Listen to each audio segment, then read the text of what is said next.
Desarrollarse, rasparse, cortarse son situaciones o accidentes propios del proceso de crecimiento, pero definitivamente no son una opción para quienes padecen de hemofilia, un trastorno hemorrágico que afecta mayormente a los hombres quienes desarrollan la sintomatología de la enfermedad, pero que transmiten las mujeres. Ahora, es importante acá conocer cómo se vive con esto, cuán limitada se ve la calidad de vida de una persona que padece hemofilia.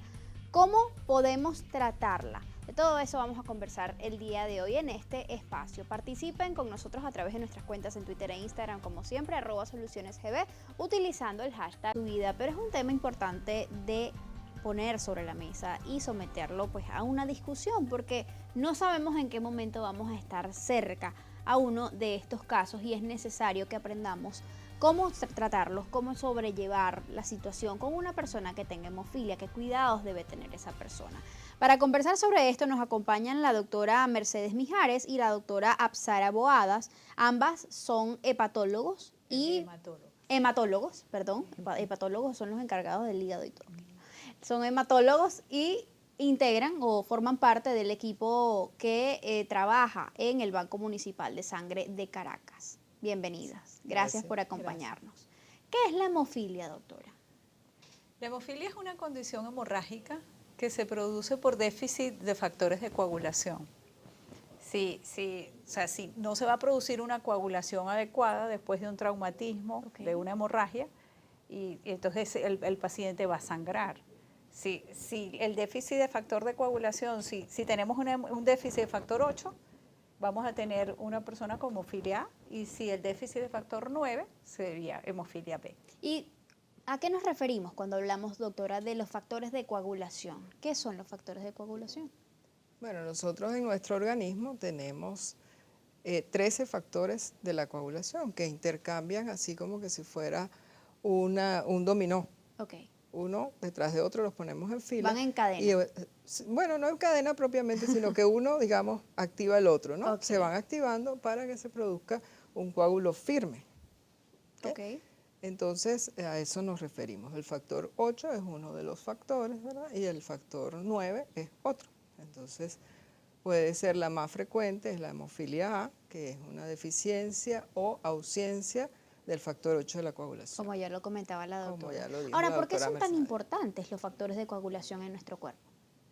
O sea, son importantes porque si tú no tienes como decía Sara, o sea, es como, se llama cascada, uno va activando al otro.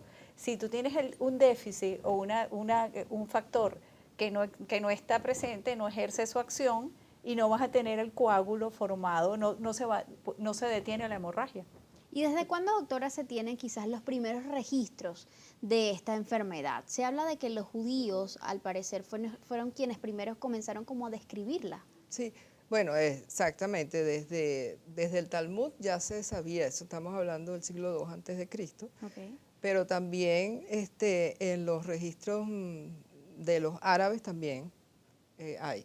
Y fue tan importante, fíjate, de uno de los rabinos que lo mencionan en el Talmud, que si había un niño que se había desangrado después de la circuncisión, un niñito recién nacido, y su hermanito, hijo de la misma madre, también le pasaba lo mismo, el tercero lo exoneraban. Y fueron más allá. Yaides quería decir que se transmitía por las mujeres. Fueron más allá. Si tenía la hermana de esta persona, de esta mujer que se habían fallecido, por ejemplo, 2 niños después de una circuncisión, tenía un varón y también sangraba después de la circuncisión, ya digamos, le exoneraban a los otros. Entonces ya ellos ahí están viendo primero que lo transmiten las mujeres y que hay un carácter familiar en la condición de hemofilia. Ahora, ¿cuándo se describe como tal la enfermedad por primera vez?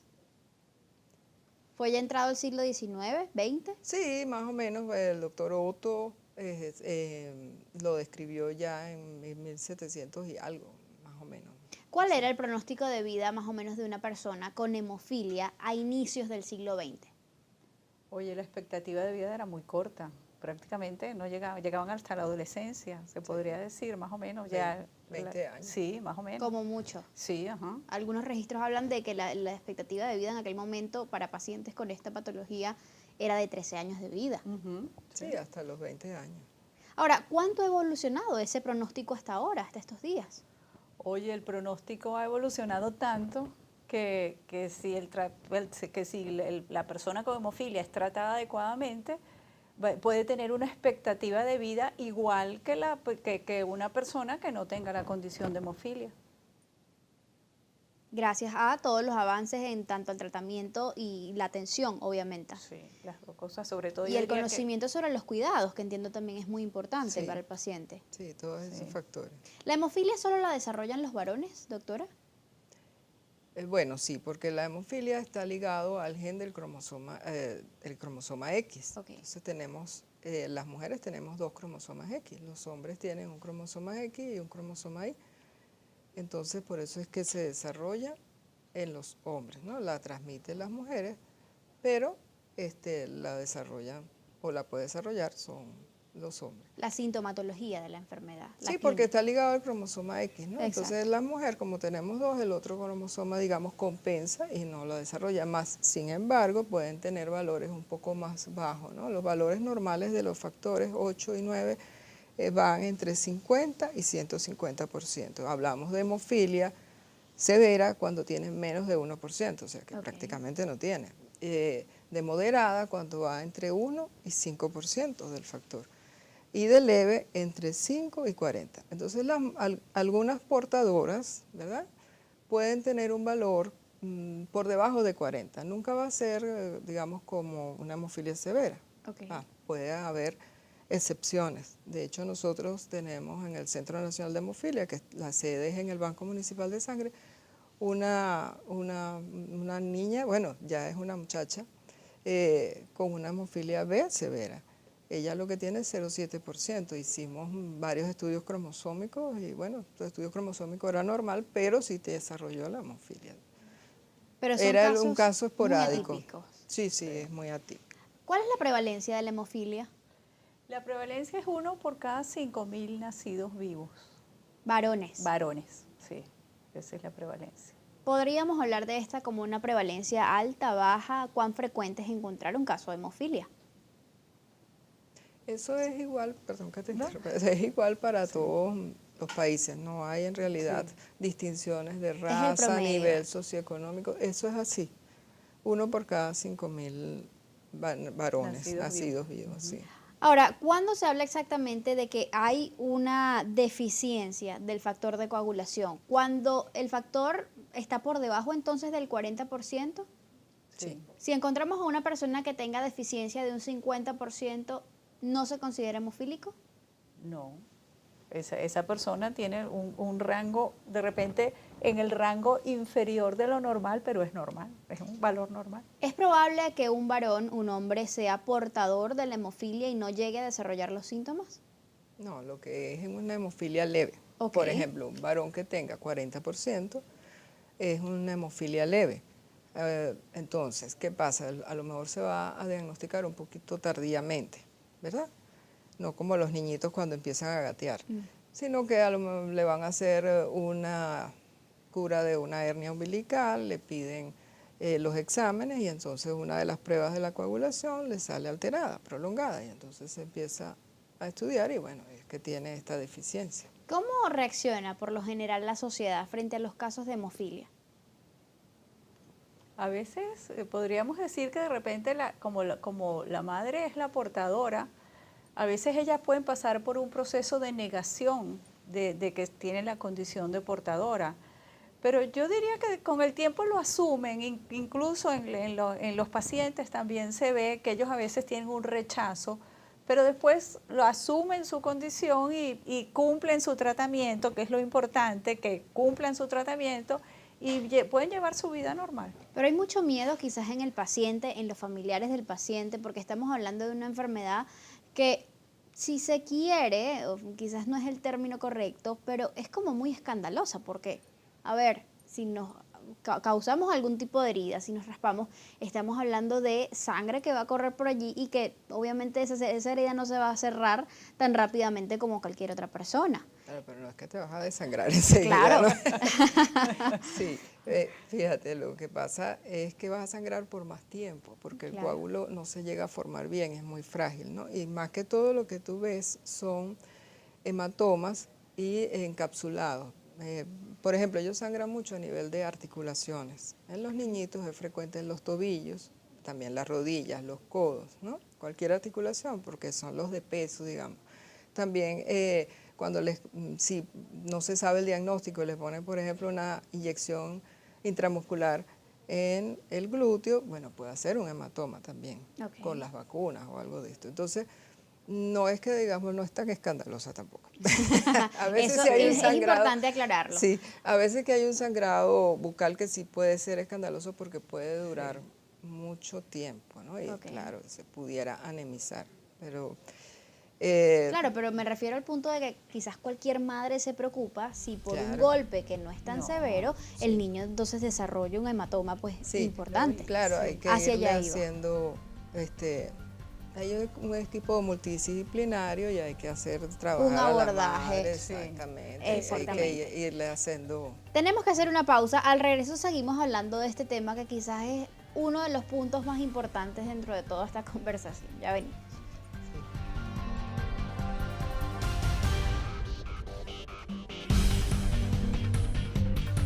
Es hemofílico. Ahora, la pregunta iba, por lo general los padres tienden a abocarse totalmente al niño, sobreprotegerlo cuando se enteran de lo que padece. Sí, eso pasa muchísimo, que hay sobreprotección, que no quieren que hagan nada en el colegio, no quieren que vaya al colegio, pero es como un proceso de aprendizaje de la condición, de la hemofilia, de aceptación de la condición, y al final yo pienso que la mayoría se involucran para el buen desarrollo del niño y de su patología. ¿Pasa al contrario, doctora? ¿Hay casos en los que incluso llega a haber rechazo ante el niño hemofílico? Por algunos casos que sí puede haber, ¿no? Porque a lo mejor es algo desconocido y empieza a haber ciertos cuestionamientos, porque a mí, etcétera, pero son pocos, pero puede haberlo. Y también hablábamos de ese abordaje multidisciplinario que es importante porque quizás en la familia hay otros hermanitos que no tienen hemofilia, que son perfectamente sanos y bueno, sienten que esa atención desmedida hacia el niño que sí padece la enfermedad, pues en cierto modo los opaca. Entonces ahí hay que manejar muchísimos factores. ¿El hemofílico corre peligro desde el mismo momento en que nace, doctora? Sí, porque a la hora de que él tenga un traumatismo, incluso hay bebés recién nacidos que pueden hacer hemorragias cerebrales en el momento del parto.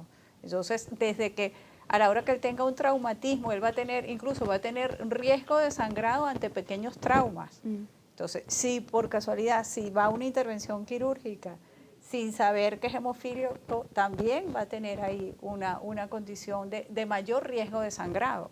Entonces, sí corre peligro de hacer un sangrado ante un pequeño trauma. Es decir, que es una situación bien delicada si el niño es hemofílico y, por ejemplo, se da un parto natural. ¿Pudiéramos hablar de esto?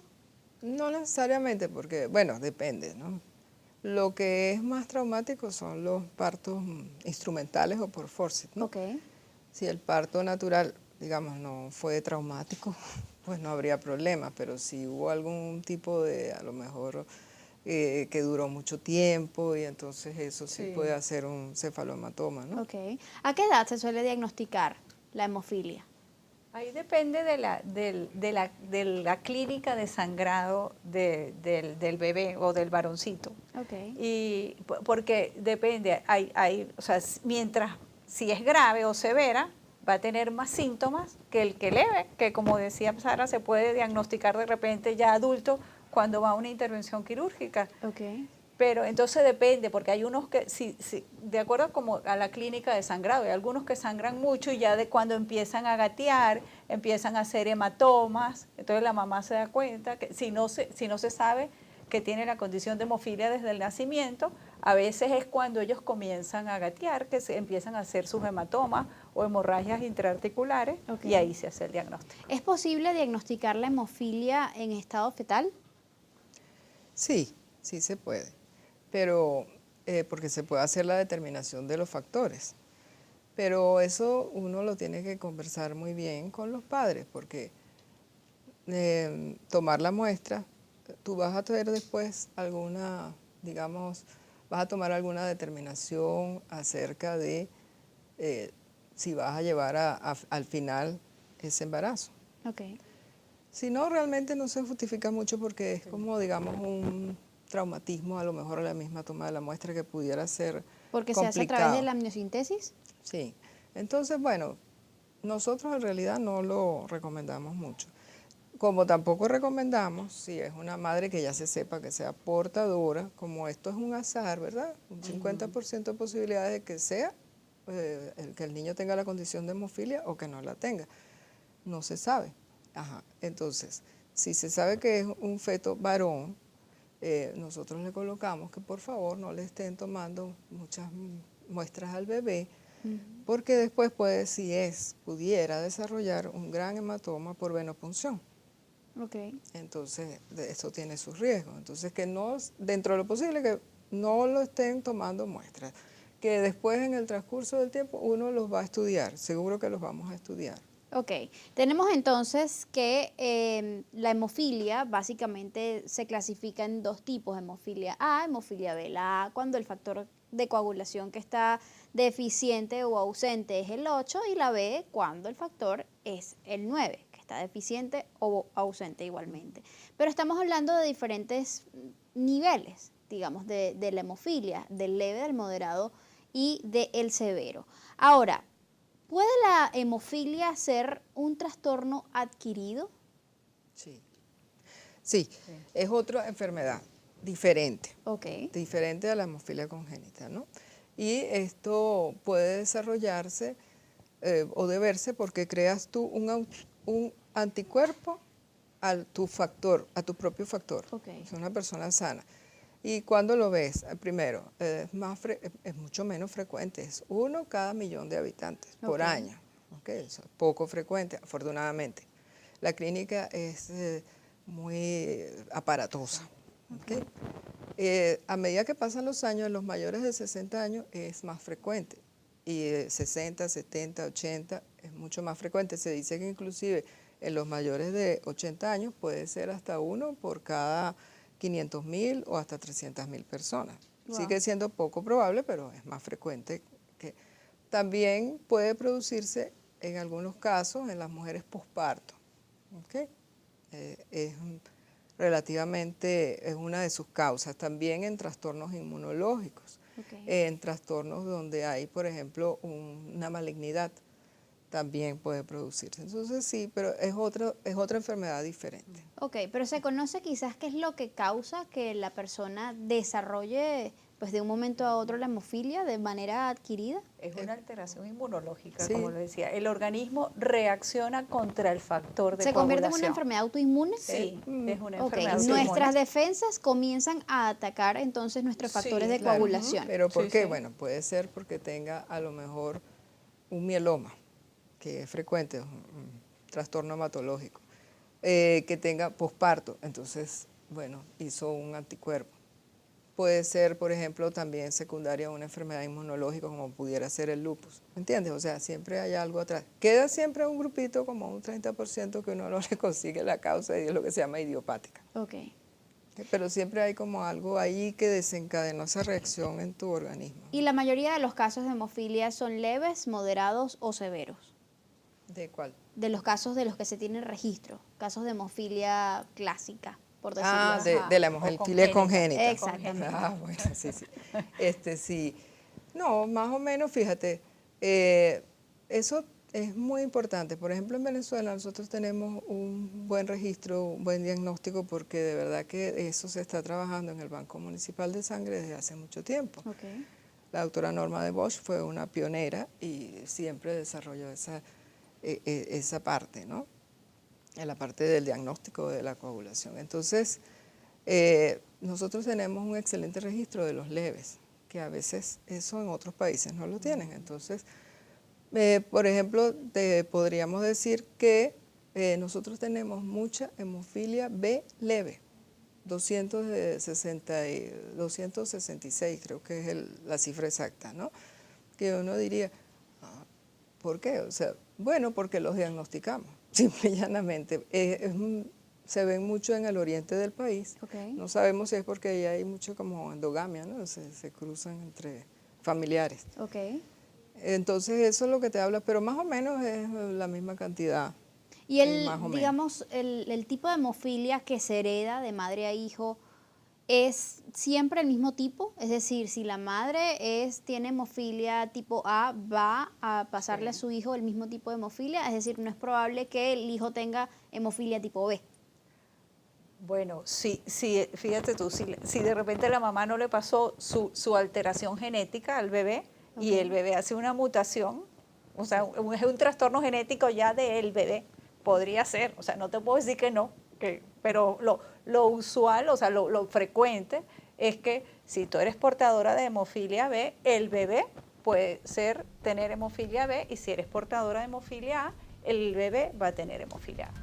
Es lo más común. Tenemos que hacer una nueva pausa. Es que eso va ligado al cromosoma X. Y la mutación es a nivel del cromosoma X. Entonces, todas las personas de esa familia que tengan hemofilia, todas van a ser hemofilia A. Y si son severos, todos van a ser hemofilia A severa. Porque esa es la mutación. Estábamos hablando de que muchas de las personas que padecen hemofilia en un nivel leve probablemente sean diagnosticadas cuando pues son víctimas de algún tipo de traumatismo importante o van a la cirugía. Allí es cuando se diagnostican por lo general los casos de hemofilia leve. Pero si usted padece de hemofilia en un nivel moderado, ¿cuáles son los síntomas a los cuales tiene que estar bien pendientes? De eso vamos a hablar al regreso de esta pausa. Ya venimos.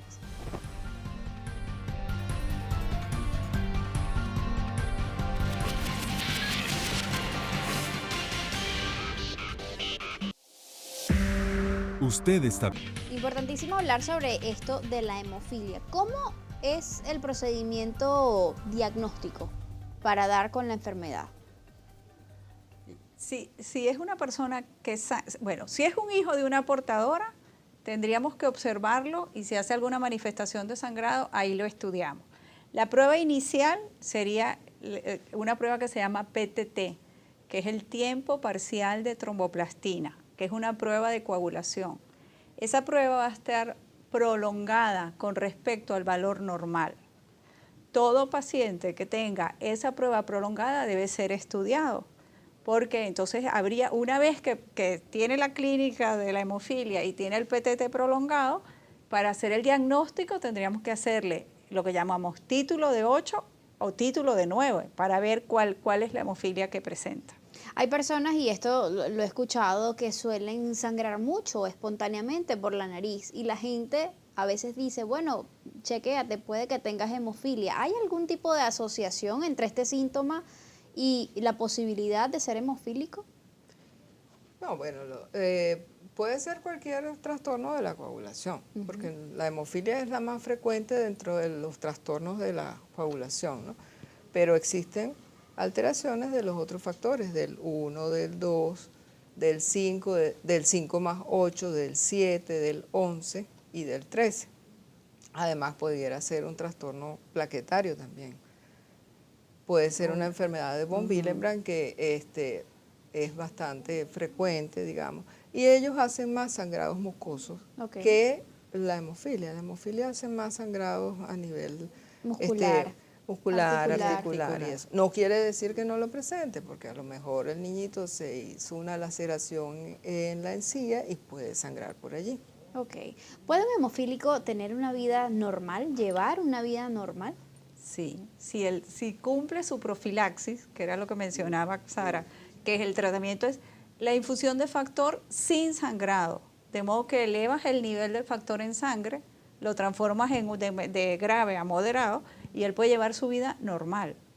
Doctora, usted nos comentaba que pues era recomendable para muchos hemofílicos no andar en moto, por ejemplo. ¿Hasta qué punto puede un hemofílico llevar o no una vida normal? Bueno, si cumple su profilaxis, que es lo que hablábamos del tratamiento, que es la infusión del factor sin sangrado, de modo de aumentar el nivel del factor en sangre para prevenir los sangrados, ese paciente puede llevar una vida normal y de hecho debe hacer actividad física. Es importante que ellos se mantengan activos, que hagan actividad física. Lo ideal sería la natación, pero pueden hacer ciclismo con protección. Lo ideal es que no hagan deportes de contacto, pero ellos, si cumplen su profilaxis, no van a tener la hemorragia intraarticular y pueden llevar su vida normal. Ahora, ¿cómo hacer para muchos hemofílicos en el país, dadas las circunstancias que usted, doctora, ya mencionaba, que hay pues una dificultad que no se puede negar en tanto a la adquisición o a la disposición del tratamiento pues para llevar a cabo esta profilaxis? Sí, eso ha mermado la profilaxis porque no está llegando suficiente cantidad del tratamiento, ¿no? De los factores, los concentrados de factores deficientes. Okay. Entonces ha, digamos, disminuido, sobre todo en el interior del país, en muchos centros que no está llegando. Okay. Y esto ha mermado, por supuesto, entonces la profilaxis no se puede cumplir. Estamos tratando de, por ejemplo, hacerlo a unas dosis un poquito más bajas, pero como varias veces a la semana. Si, por ejemplo, antes teníamos unas dosis de 30, por ejemplo, unidades por kilogramos de peso, 3 veces por semana, ahora tratamos a lo mejor de hacerlo, por lo menos en los adultos, quizás 15 unidades por kilo, 3 veces por semana. Okay. O sea, mantener la frecuencia, bajarlo un poquito, pero y ahí para vamos. Que rinda un poco más quizás Exacto, el tratamiento. Tratando de estirarlo. Porque además es un tratamiento de por vida, es una enfermedad que no tiene cura. Bueno, es que es una enfermedad primero que familiar, segundo que tú naces con esa mutación, o sea, tu organismo no sabe producir el factor 8 o el factor 9. ¿no? Siempre te va a hacer falta. Entonces, eso te va a durar toda tu vida, ¿okay? Desde que naciste hasta que falleciste, sea por la causa que sea. ¿Es costoso este tratamiento? Sí, es sumamente costoso. Es muy costoso. Es sumamente costoso. Y bueno, en el país existe la planta procesadora Quimbiotec de plasma que produce factor 8 y otros medicamentos también. Pero ha tenido problemas y el año pasado no hubo una producción adecuada. Eso tampoco cubre a todos los hemofílicos del país. Okay. ¿De cuántos hemofílicos estamos hablando en Venezuela? Nosotros somos el Centro Nacional de Referencia en el Banco Municipal de Sangre, registrado, este es el registro nacional, okay. 2.750 personas con hemofilia, ¿no? Okay. Y con las otras coagulopatías tenemos alrededor de 2.000. ¿Okay? Okay. Cuando hablamos de otras coagulopatías, ¿de cuáles hablamos? Otras coagulopatías, por ejemplo, son los deficientes del factor 1, o sea, del fibrinógeno, los deficientes de 2, los deficientes de 5, los deficientes de 7, los deficientes de 5 más 8, los deficientes de 11 y los deficientes de 13. Okay. Y la enfermedad de von Willebrand, que ya las mencionamos, ¿no? Ok. ¿Qué hacer, digamos, en este momento? ¿A quién le compete un poco subsanar toda esta situación? Bueno, los tratamientos son costosos y son para toda la vida. Eso una persona no los puede adquirir. Entonces, eso es una política de Estado.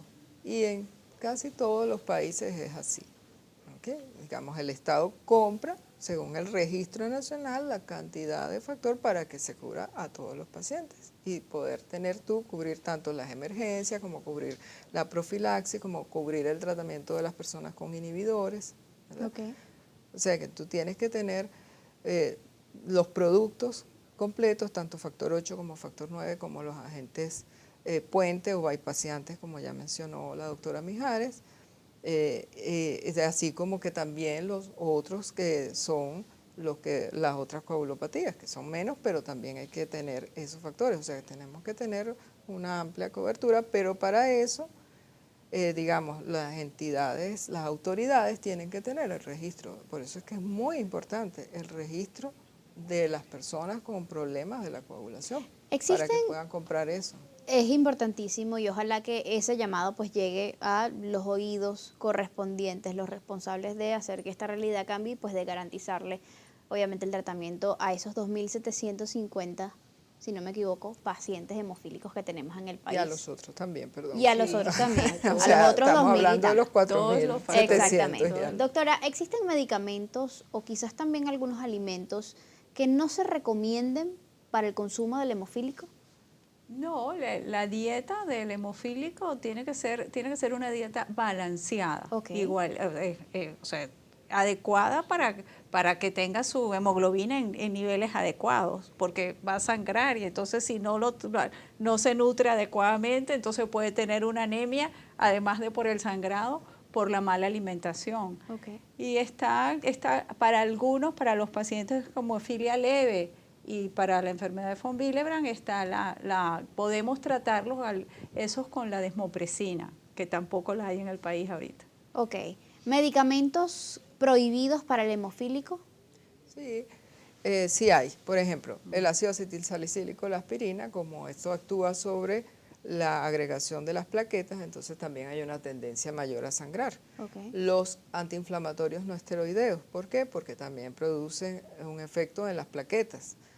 Y además pudieran lesionar la mucosa gástrica y producir un sangrado a nivel digestivo, lo cual es sumamente peligroso. Entonces, como ellos padecen de dolores, los que no reciben profilaxis, por ejemplo, a nivel de las articulaciones, entonces, como ya hablamos, la artropatía, eso es como una artritis, eso duele. Entonces, ellos pudieran hacerse dependientes de los antiinflamatorios no esteroideos y eso se les indica que deben de tratar de usar otros analgésicos porque pueden producir una hemorragia digestiva que es sumamente peligroso. Importantes recomendaciones. Muchísimas gracias a ambas por habernos acompañado durante la mañana de hoy para conversar sobre este tema tan interesante, tan importante. Son 2.750 personas en el país, pero son un número importante de gente que necesita de nuestra comprensión, de nuestra sensibilización y el conocimiento por parte de todos sobre esta enfermedad para que cada quien en su debido momento pueda aportar lo necesario para garantizarles a esa persona la posibilidad de tener